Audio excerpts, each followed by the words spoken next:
Tomar o seu assento em nome de Jesus. Abra comigo a sua Bíblia no Evangelho de Marcos. Evangelho de Marcos, capítulo de número 10. Glória a Deus. Marcos, capítulo número 10, versículo de número 17.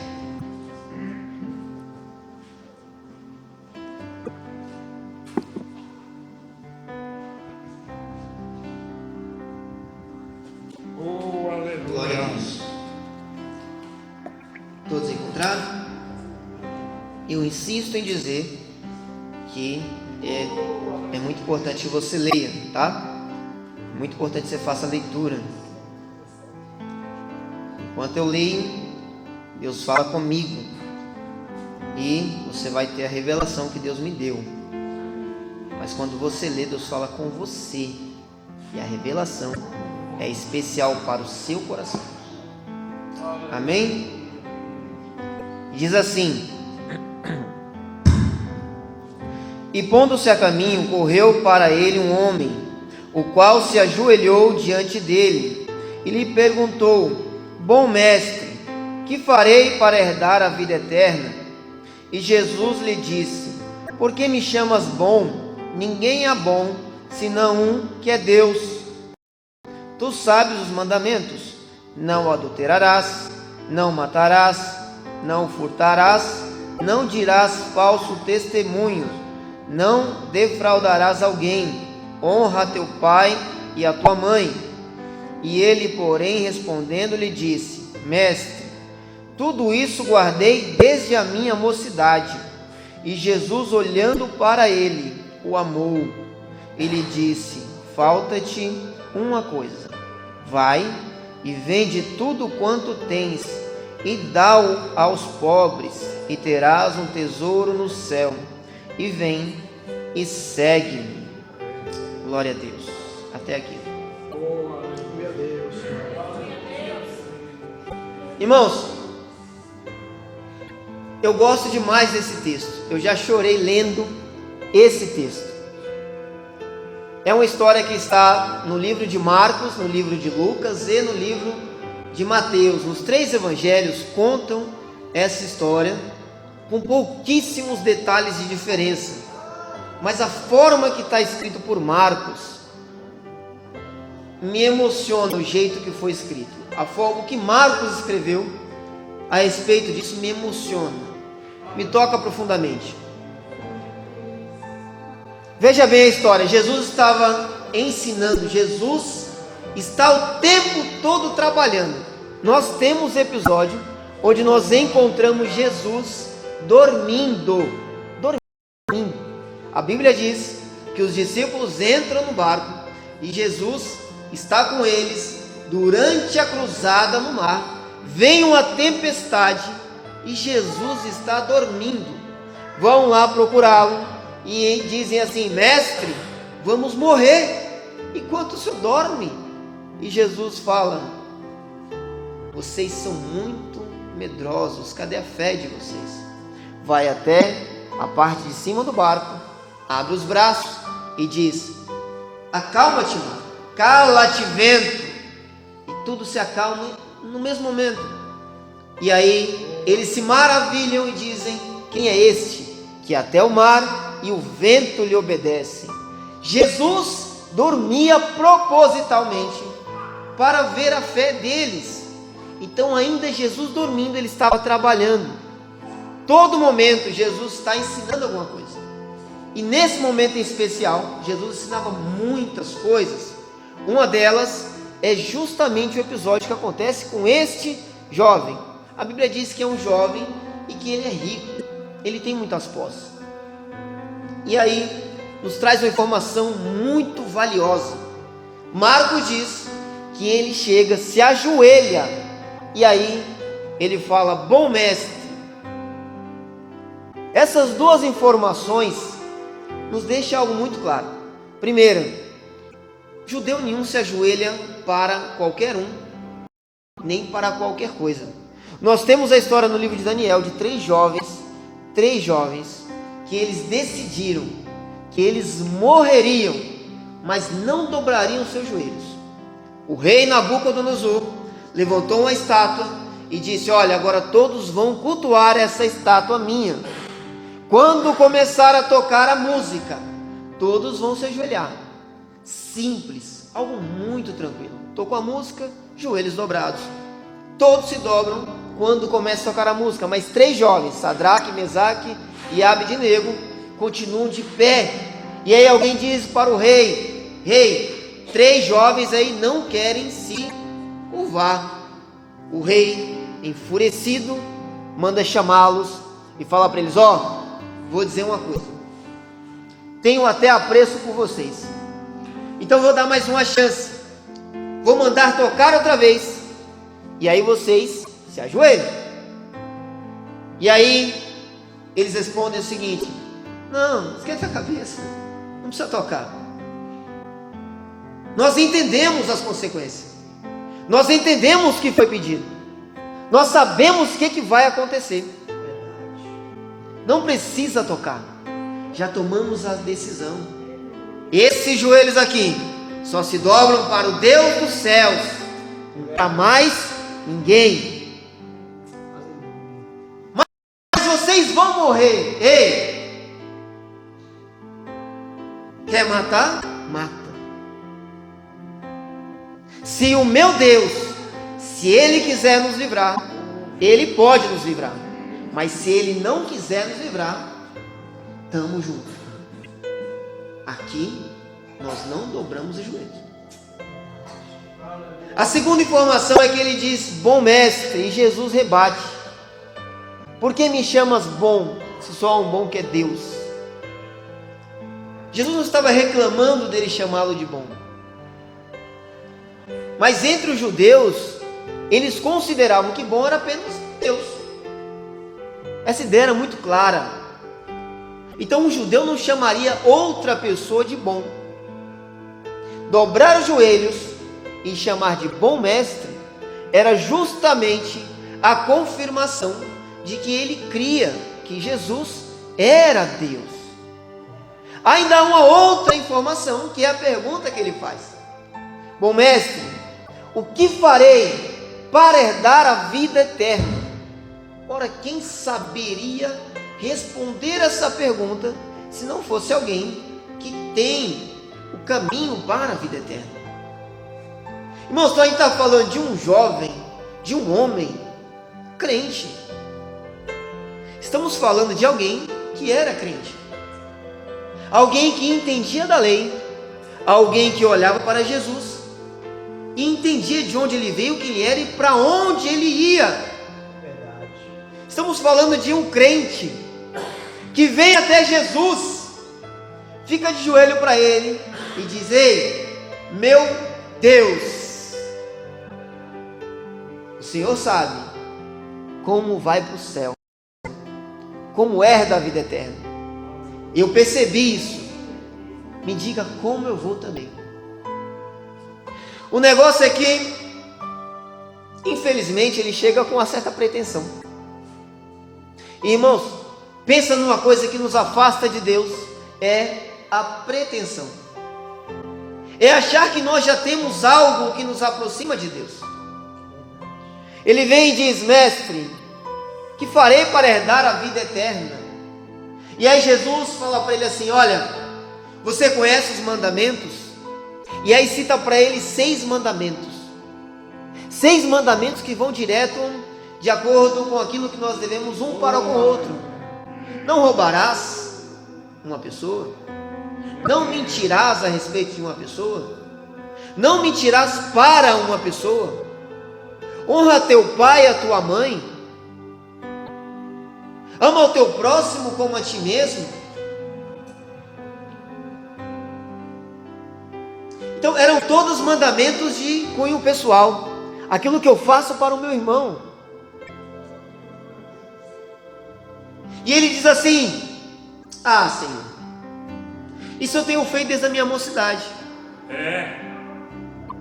Querido, como nós temos a ideia de que nós somos bons crentes, crentes perfeitos, quando nós às vezes nos olhamos no espelho, ou quando nós vemos para a igreja.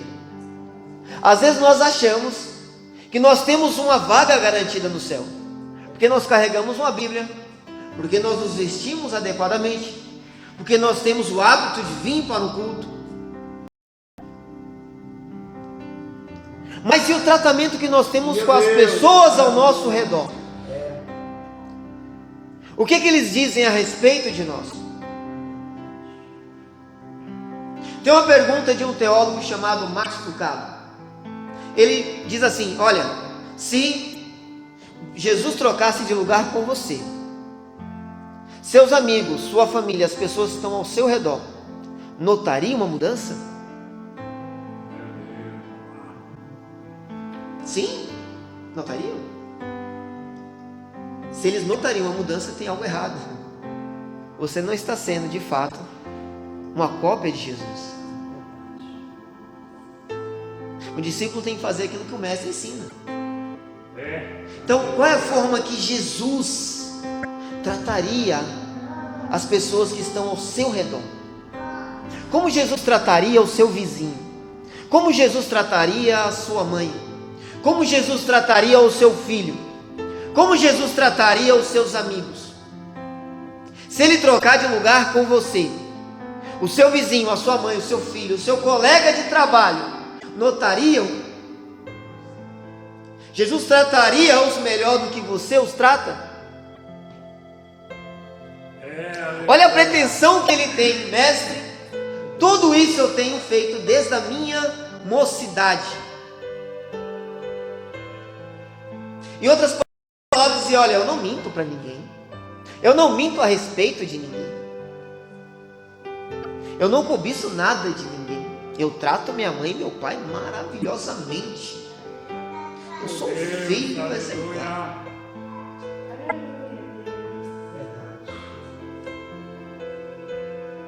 Ele tinha a ideia de que ele fazia as coisas, e talvez ele fosse alguém muito esforçado, que até tentava fazer, mas sabe, o conhecimento daquilo que nós temos que fazer não nos leva a lugar nenhum se nós não estivermos fazendo.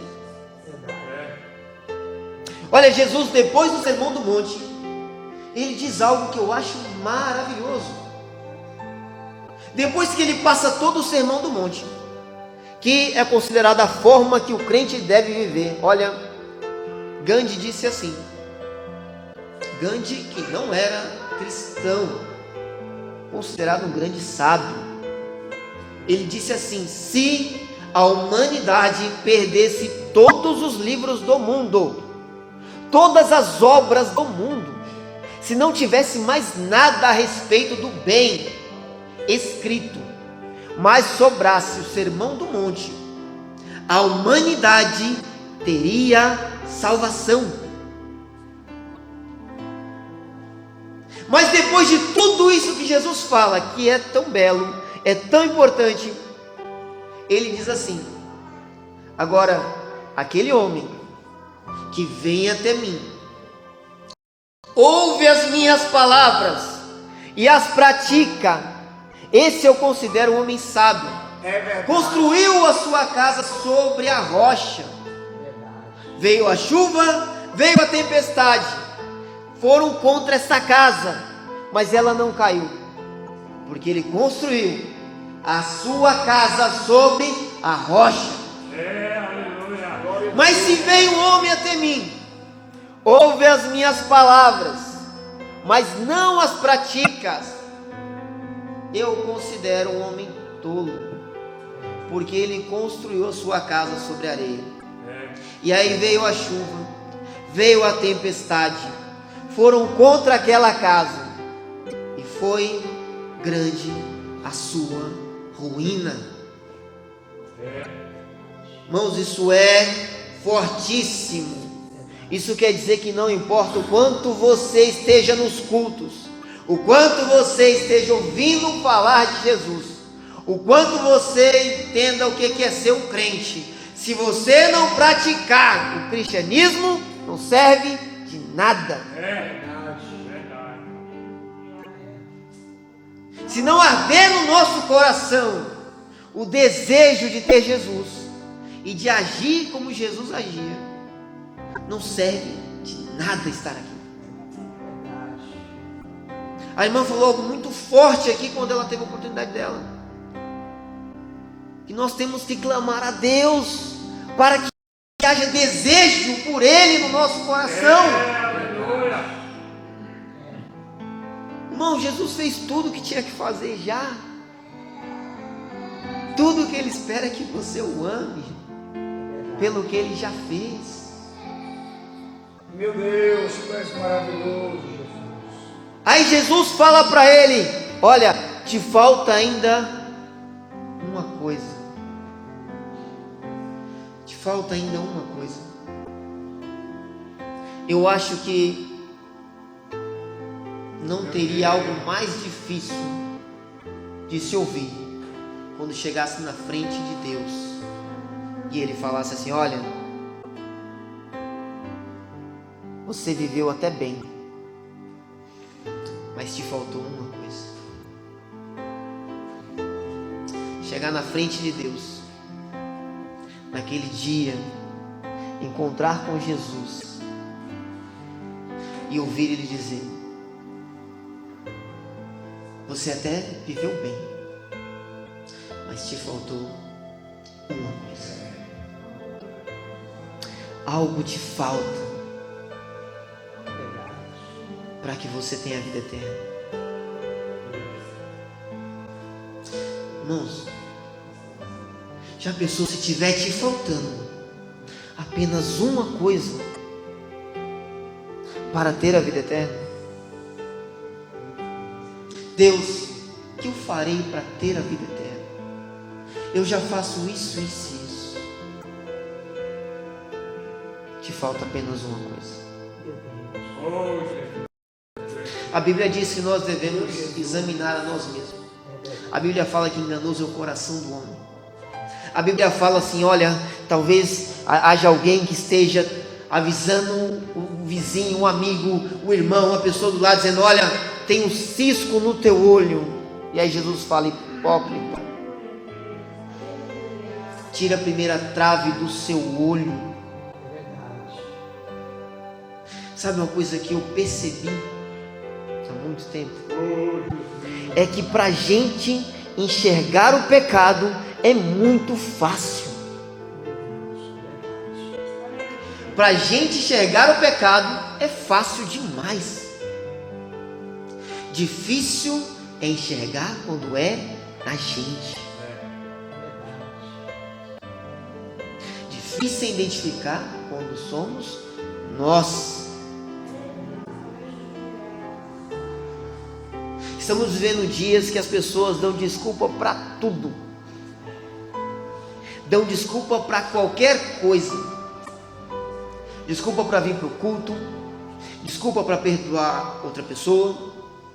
Desculpa para participar de algo. Desculpa para estar num grupo. Jesus amado. Estamos vivendo dias que as pessoas dão desculpa para tudo. Irmãos, aonde está a dificuldade que nós temos de viver plenamente a vontade de Deus? Está porque é difícil? Ou porque a nossa desculpa é grande demais?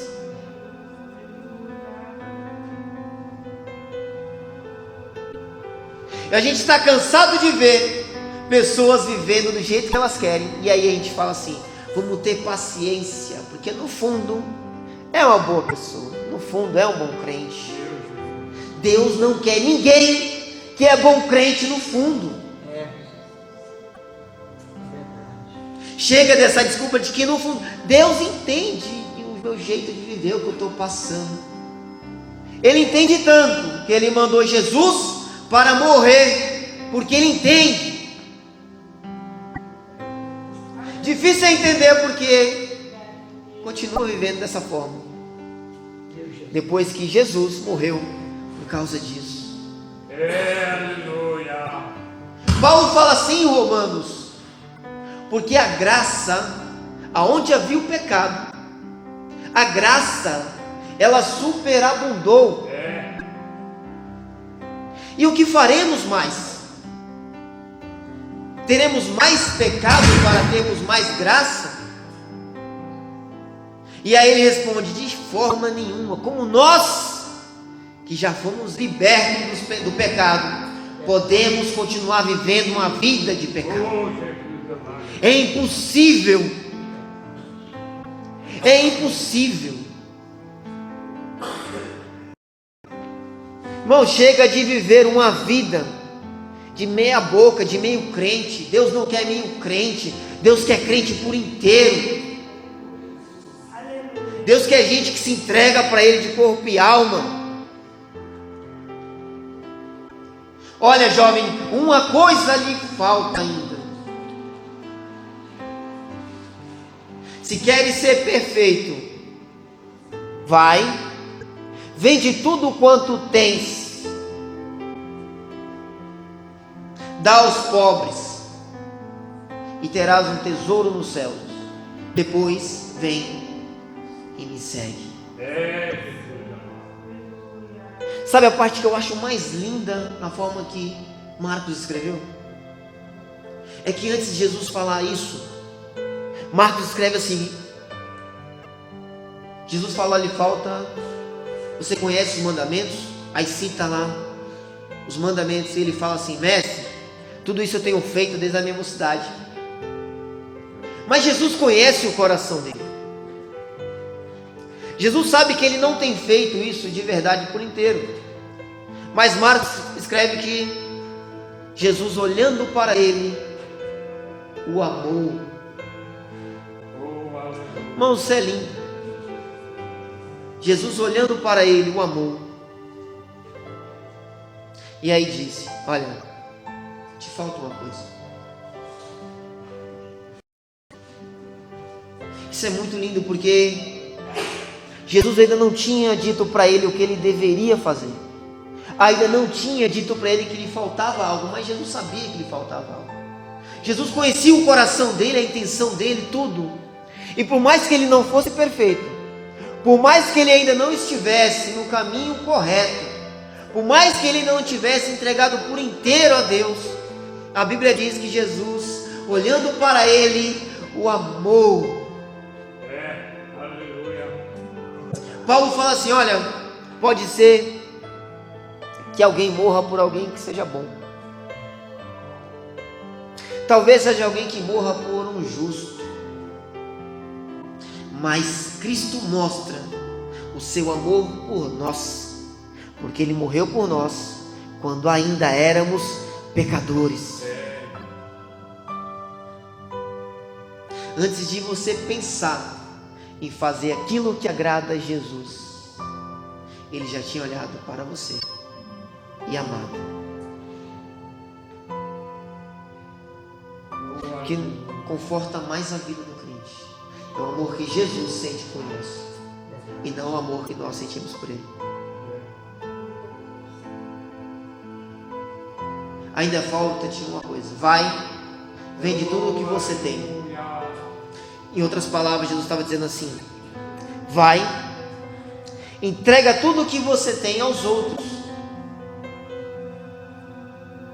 Tudo o que você tem, entrega para os outros. Vende o que você tem e dá para os outros. Sabe cantar? Canta para levar outros a Deus. Sabe pregar? Prega para levar outros a Deus. Sabe reger? Rege para levar outros a Deus. Sabe limpar? Limpa para levar outros a Deus. Sabe costurar? A Bíblia fala em Atos que havia uma mulher chamada Dorcas, que costurava para toda a comunidade. Costura para os outros. Tem um carro, usa para levar os outros. Tem condições, compra algo para outro. Sabe fazer, faz para outros. Sabe ensinar, ensina para os outros. Usa o que você tem para os outros. Depois vai, toma a tua cruz e segue. Jesus diz uma coisa que algumas pessoas tomam de uma forma errada: aquele que quer vir após mim, negue-se a si mesmo, toma a tua cruz e depois siga-me. Aleluia. E durante muito tempo a gente escuta algumas pessoas falando assim: irmãos, evangelho, vida de crente é sofrimento. Misericórdia, sofre você. Não é isso que Jesus quis dizer. Ele não nos mandou sofrer. Evangelho não é sofrimento. Evangelho é renúncia. Negue-se a si mesmo. Toma a tua cruz e aí me segue. Jesus não disse, olha, seja crucificado. Ele disse, toma a tua cruz. Carregar a cruz era declarar que estava prestes a morrer, que estava condenado à morte. Negue-se a si mesmo, morra para o resto do mundo. Não é o sofrimento, mas é negar as outras coisas por amor de Cristo, por amor de Jesus. Aí Paulo vai dizer assim: a vida que hoje eu vivo, eu não vivo mais para mim. Cristo é que vive em mim. Aleluia. Viver para mim hoje é Cristo. Morrer é lucro. Mas só é lucro porque viver é Cristo. Aleluia. É negar as suas vontades, irmãos. Quem aqui não gostaria de estar neste momento em casa, no sofá, cobertinho, no quentinho?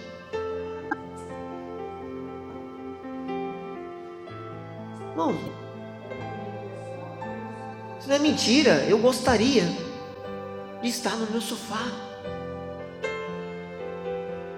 do que sair da minha casa no frio. Mas eu não vivo para mim, eu vivo pelo meu Jesus. É verdade. Apesar de lá estar quentinho, apesar de lá eu poder esquentar os meus pés, estar aqui aquece o meu coração. Estar aqui aquece a minha alma. Estar aqui muda a minha vida. Se aproximar de Deus me torna mais parecido com Ele. Eu não vivo mais a minha vida, Cristo vive em mim. Cristo vive em mim, para que eu viva uma vida para Ele. Falei com uma pessoa esses dias, começando no Evangelho, e ela diz assim: olha, Deus, é tão difícil às vezes a gente procurar as coisas de Deus, porque a gente é convidado para festas, e eu sempre fui de festas, eu gosto de festas. Não é difícil isso? Eu disse para ela: não, só é no começo, depois não existe dificuldade nenhuma, é fácil. Você gosta daquilo que você está acostumado. Irmão, duas coisas é verdade. Primeiro, que o pecado traz satisfação. Que quando você está na prática do pecado, há satisfação. A outra verdade é que também traz um vazio. Quem já andou por esse mundo, quem já esteve na prática do pecado, sabe que tinha prazer enquanto estava na prática, mas quando chegava em casa, quando deitava no travesseiro, só tem vazio. O pecado nos afasta de Deus. O ser humano tem um vazio no peito que é do tamanho de Deus. Só é preenchido por Ele. É do tamanho de Deus. E depois que você preenche, aí a gente fala igual Jeremias. Jeremias está reclamando para Deus, e olha a reclamação que ele faz: Deus, o Senhor me enganou. Eu fui enganado pelo Senhor. Porque quando o Senhor me chamou, você disse que era bom. Mas eu prego para o povo e o povo tem raiva de mim.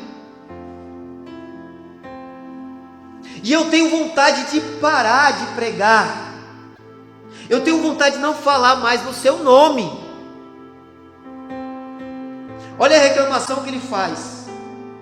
Mas ele diz assim: toda vez que eu penso em parar, o meu coração queima. A sua palavra está nos meus ossos. Aleluia. E eu não consigo me livrar dela. É verdade. É impossível se afastar de Deus. Depois que você percebe como é bom. Aleluia.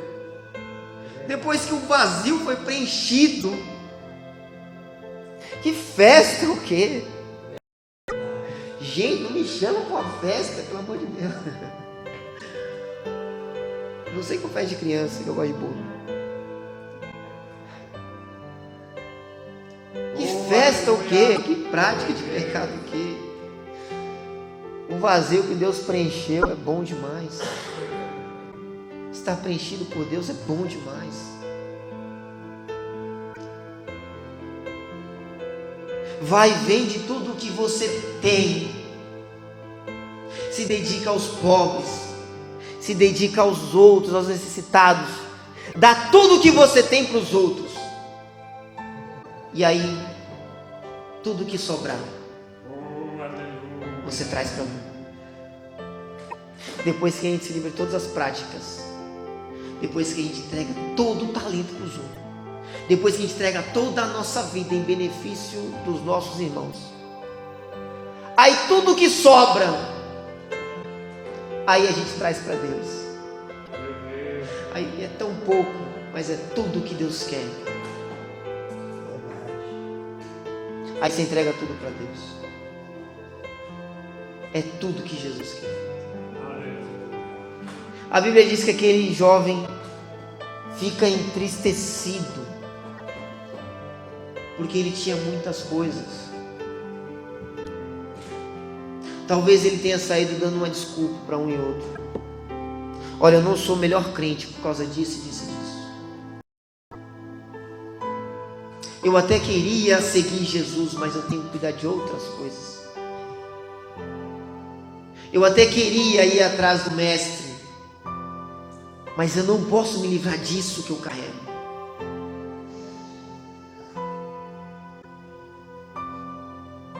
Depois que ele sai, a Bíblia diz que há um diálogo entre os discípulos e Jesus sobre a dificuldade de ser salvo. Jesus fala da dificuldade que algumas pessoas têm de se livrar daquilo que os prende. E aí eles dizem assim: nossa, mas é tão difícil alguém se salvar. E Jesus fala: para o homem é, mas para Deus nada é impossível. É verdade.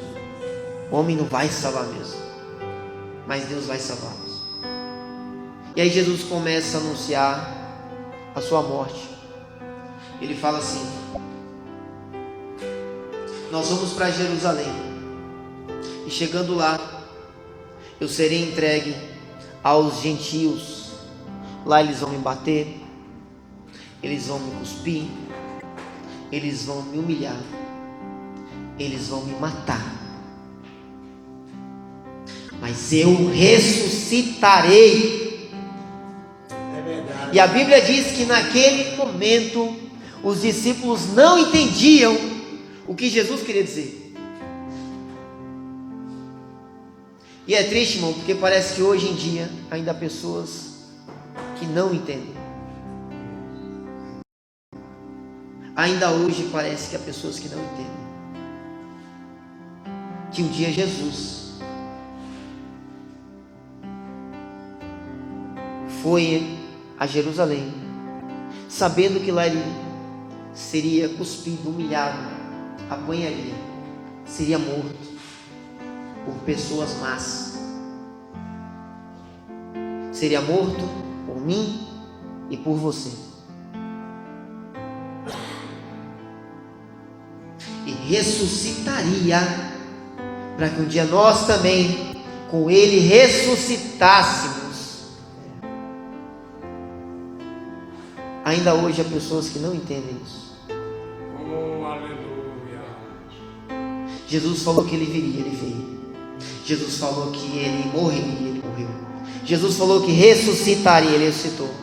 Jesus falou que Ele voltaria e levaria a sua igreja.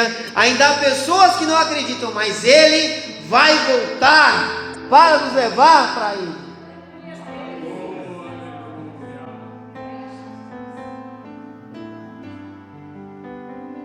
E a única coisa que nós não podemos ter é estar em falta com Ele. A Bíblia diz que nós não somos salvos por obras, mas que Deus nos fez para as boas obras, para que elas fossem feitas, para que nós vivêssemos da forma que o agrada. Nós não vivemos como o agrada, para que Ele nos salve, mas um dia Ele, olhando para nós, nos amou e Ele nos salvou para que nós vivêssemos da forma que o agrada. Aleluia.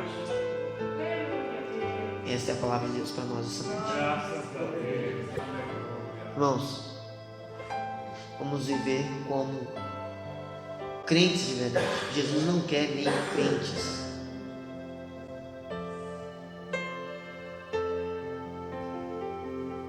Se pergunte: Oh, Jesus, tem algo que me falta? É só você que pode perguntar, é só Jesus quem pode responder. Deus abençoe os irmãos, em nome de Jesus, e eu agradeço por essa oportunidade. Amém?